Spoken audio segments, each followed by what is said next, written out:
2023年6月18日，大西洋水面以下3800米，5个人坐在一个比厢式货车大不了多少的壳子里，正在向泰坦尼克号的残骸缓缓下潜，然后 0.004 秒，一切都结束了。这比你眨一次眼快20倍，比声音传过一张纸还要短。5个人消失在那 0.004 秒里，这不是爆炸，爆炸是向外的，这叫内爆。今天我们要弄清楚它是怎么发生的。深海到底有什么力量，可以在不到1毫秒的时间里把一艘潜水艇压成碎片？更重要的是，有没有人本来可以阻止这一切？在这之前，我们先认识一下这5个人。拉什，19岁，成为全球最年轻的喷气机运输驾驶员，普林斯顿航空工程学士，伯克利 MBA，2009年创办 OceanGate， 梦想成为深海版的马斯克。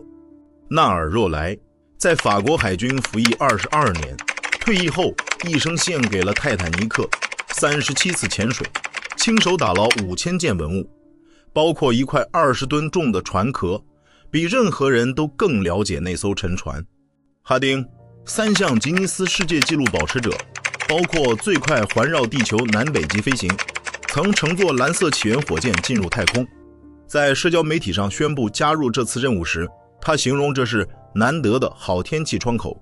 沙赫扎达·达乌德，巴基斯坦最大家族企业之一恩格罗集团的副主席，同时担任外星文明研究所理事。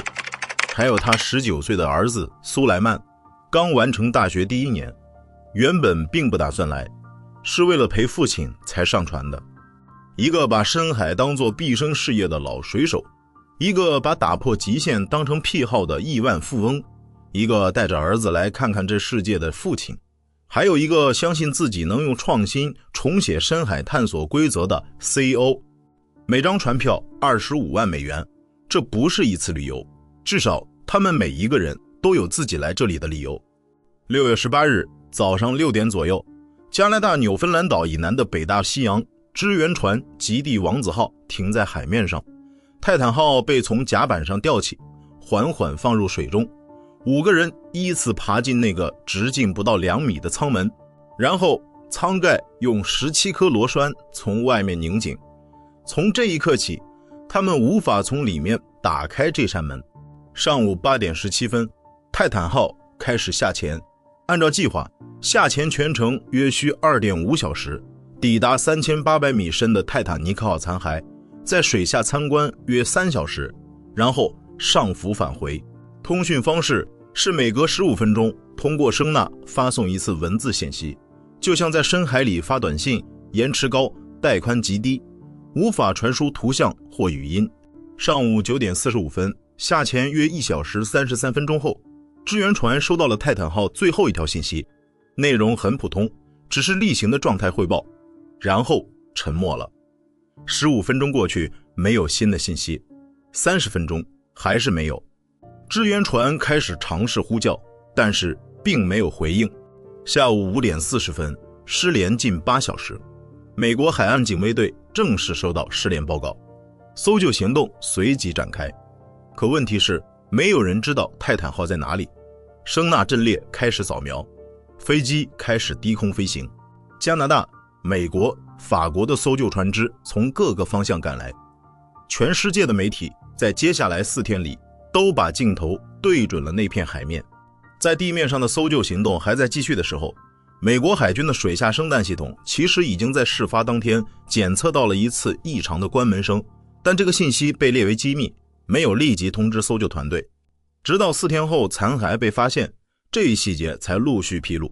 6月22日，失联第4天，一台深海机器人在泰坦尼克号船头残骸约500米外的海底发现了碎片，是泰坦号的尾椎，然后是更多碎片散落在一片区域内。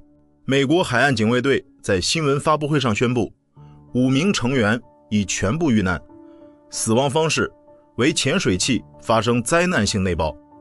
那一刻，所有人才真正明白，那声在失联几分钟后听到的关门声意味着什么。当他们还在等待回复的时候，一切已经结束了。我们生活的地方，大气压是一个标准大气压，空气的重量压在你身上，每平方厘米约1公斤的力，你感觉不到，因为你从出生就在里面了。下潜10米，压力翻倍，100米10个大气压，这已经是职业潜水员的极限。而泰坦号去的地方3800米深，是380个大气压，每平方厘米将近380公斤的劲力。你伸出一根手指，想象把3个成年人叠罗汉踩在你的指甲盖上，这就是泰坦号外壳每一小片面积承受的压力。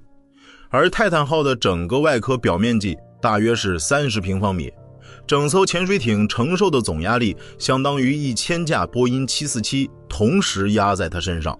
外部压力向内以极快的速度把一个结构挤压成一点，只要外壳在，这股力量就被挡住了。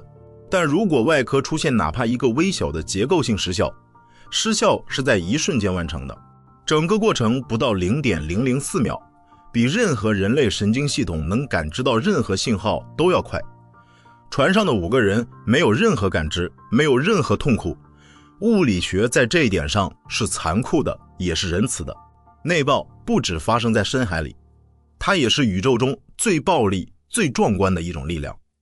当一颗质量足够大的恒星耗尽核燃料，它的内核会在不到1秒内向内坍缩，这就是超新星爆发的触发机制。一场宇宙级别的内爆，内核坍缩速度可以达到光速的1/4，产生的压力比泰坦号所在深度还要大上1000亿倍。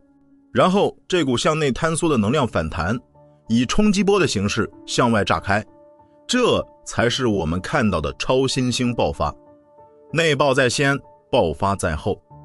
回到3800米深的那艘潜水艇事件，那有没有人本来可以阻止这一切？要回答这个问题，我们需要看一下泰坦号是用什么做的。它的主体是碳纤维复合材料制成的圆筒，比钢轻，比钢强，航空航天大量使用。听起来完美，对吗？但它有一个致命的弱点，脆性断裂。金属在受损时通常会先变形，发出早期警告。碳纤维不同，内部裂纹悄悄积累，外表完好无损，然后某天到达临界点，一瞬间彻底崩溃。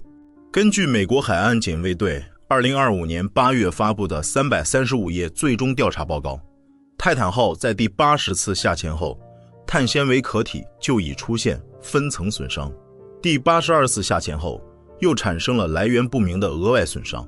公司知道这些损伤，但没有停止运营，也没有系统分析损伤严重程度。第88次下潜，也就是出事那次，才是最后的临界点。早在2015年，潜水器专家就直接告诉拉什，碳纤维不是适合这种应用的材料。拉什没有采纳。2018年 OceanGate 前运营总监因提出安全顾虑被解雇，随后向美国职业安全与健康管理局举报，而拉什的回应一直都是解雇、忽视、继续下潜。